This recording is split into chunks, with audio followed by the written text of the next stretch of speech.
Bonjour.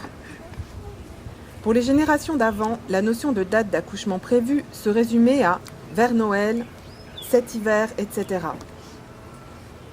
Ensuite, lorsque les naissances se sont déplacées du domicile à l'hôpital, on a commencé à donner aux femmes une date approximative à laquelle elles devaient s'attendre à rester confinées dans un lit d'hôpital. Cela s'appelait le temps de confinement estimé. Plus tard, ce terme s'est changé en date d'accouchement attendue. Maintenant, on appelle ça la date d'accouchement prévue. Mais vous savez quoi? Cette date n'est qu'une estimation. Les bébés arrivent au moment où ils arrivent. Votre date prévue d'accouchement ne sera sans doute pas la date de naissance de votre bébé. Votre bébé ne connaît pas le calendrier. Seulement 10% des bébés naissent le jour de la date prévue d'accouchement. Quand vous apprenez que vous êtes enceinte, le compte à rebours vers la date prévue d'accouchement commence. Les gens vous demandent « Tu accouches quand ?»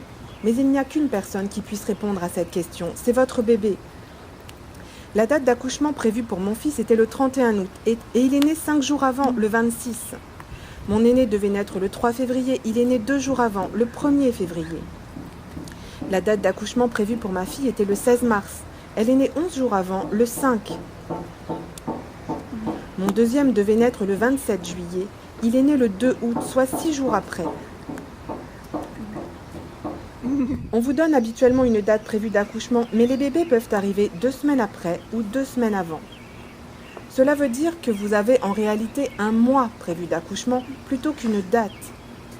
Un accouchement à terme se situe entre 37 et 42 semaines. Donc si vous atteignez 40, est-ce que ça veut dire que vous êtes en dépassement de terme? Bien sûr que non.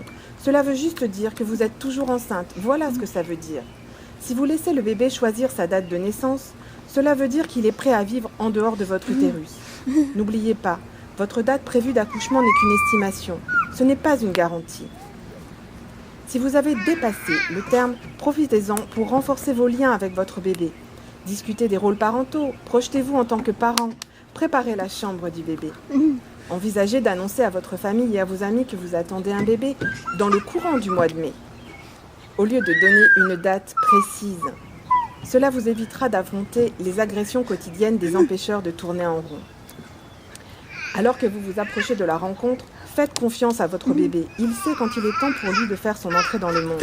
L'attente sera bénéfique pour tout le monde. Et devine quand le bébé va naître?